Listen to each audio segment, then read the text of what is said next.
وآتيناه إلى ربوة ذات قرار ومعين।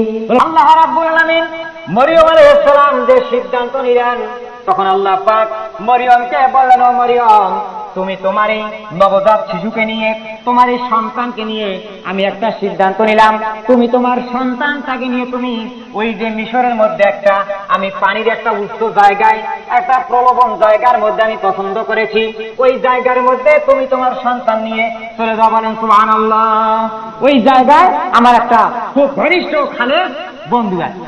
মরিয়ম আলাইহিস সালাম ওই জায়গার মধ্যে যখন গেলেন, যাওয়ার পর যেই জায়গার মধ্যে আল্লাহ পাক তাকে কোরআনে কারিমের আয়াত দিয়ে যে জায়গা বললেন, তখন মরিয়ম আলাইহিস সালাম ওই জায়গার মধ্যে গেলেন। যাওয়ার পরে ওই বন্ধুর বাসাটা কেমনে চিনবেন, কিভাবে চিনবেন, আল্লাহ পাক চিনাই দিয়ে দিলেন। যখন চিনাই দিয়ে দিলেন, যাওয়ার পরে মরিয়ম আলাইহিস সালাম ওই বাড়িতে উঠলেন। উঠার পরে দেখতে পেলেন ওই বাড়ির মধ্যে কিছু অন্ধ আর কিছু কিছু পঙ্গু, অনেকগুলো, কারো চোখ নাই, কারো কান নাই, কারো পাও নাই, কারো বোবা, কারো খোড়া, এইরকম অনেকগুলো লোকগুলো ওই বাড়ির মধ্যে বসবাস করছে। মরিয়ম আলাইহিস সালাম ওই জায়গার মধ্যে বাচ্চা 40 দিনের শিশু নিয়ে হাজির হয়ে গেলেন। যখন হাজির হয়ে গেলেন, তখন ওই বাড়িওয়ালা বললেন, ও মরিয়ম, ও মরিয়ম, আমি বুঝতে পেরেছি তুমি আল্লাহ সুবহানাহু ওয়া তাআলার উদ্দেশ্যে এই জায়গার মধ্যে আসছো। বলে হ্যাঁ আসছি। তখন বললেন, ঠিক আছে, তুমি অবস্থান নাও। অবস্থান দিয়ে দিলেন। এরপরে সারাদিন পার হয়ে গেল। যাওয়ার পর সন্ধ্যার টাইমে তখন মরিয়ম আলাইহিস সালাম দেখতে পেলেন ওই বাড়িওয়ালাটা একটা কিংকর্তব্য বিমূঢ়ের মতন দেখা যায়। যখন দেখা যায়, মরিয়ম আলাইহিস সালাম বললেন, ভাই বাড়িওয়ালা, আপনাকে একটা কেমন কেমন দেখা যাচ্ছে, কারণ কি? আমি তো নতুন আসলাম।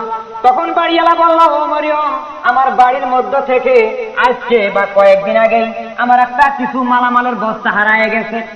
আমার একটা স্বর্ণ খচিত হয়ে গেলে ভালো ভালো জিনিস, দামি মূল্যবান জিনিস হারায় গিয়েছে।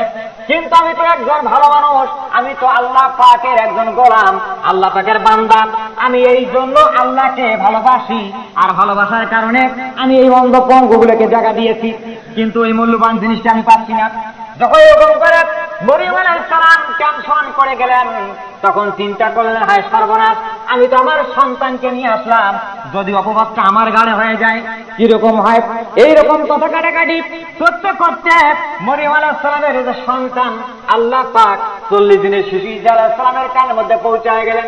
যখন ঈসা আলাইহিস সালাম শুনতে পেলেন, শোনার পরে থেকে ঈসা আলাইহিস সালাম ওই পঙ্গুকে আর অন্ধকে ডাক দিলেন, পঙ্গু আর অন্ধ এদিকে আসো। তখন তার কাছে আসলেন। আসার পরে বললেন, তুমি না পঙ্গু? বলে হ্যাঁ। এরপরে তার অন্ধকে বললেন, তুমি না অন্ধ? বলে হ্যাঁ, তো অন্ধ।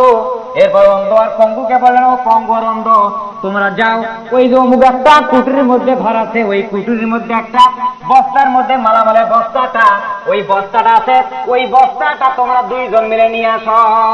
আল্লাহু আকবার। পঙ্গু আর অন্ধ এরা হতচকিত হয়ে গেলেন, আচ্ছা আমরা কিভাবে যাব, কেমনে কি করব? শিশু ঈসা আলাইহিস সালাম বললেন, কি ব্যাপার, তোমরা যাচ্ছ না কেন? তখন ওরা বলল, ও মরিয়মের পুত্র ঈসা, শোনো, আমি তো অন্ধ, আপনি তো পঙ্গু, এখন আমরা দুজন কেমনে কিভাবে ওগুলো নিয়ে আসবো, কোথায় আছে, কিভাবে আনবো? ঈসা আলাইহিস সালাম বললেন, পঙ্গু, হে পঙ্গুর অন্ধ, যেইভাবে করে তোমরা এই দুইজন মিলে যখন তোমরা চুরকুটি বুদ্ধি করে তোমরা যে চুরি করেছ, ঠিক তেমনি তোমরা সেইভাবে করে নিয়ে আসো। বলেন সুবহানাল্লাহ। ঈসা আলাইহিস সালাম জবাব দিলেন।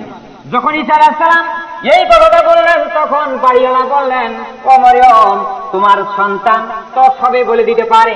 তখন মরিয়ম আলাইহিস সালাম বললেন, ভাই বাড়িওয়ালা, আল্লাহ পাক আমাকে যেভাবে সন্তান দিয়েছে, আল্লাহ সুবহানাহু ওয়া তাআলা ওইভাবে করে আমার সন্তানকেও সাজাইছেন। বলেন আল্লাহু আকবার।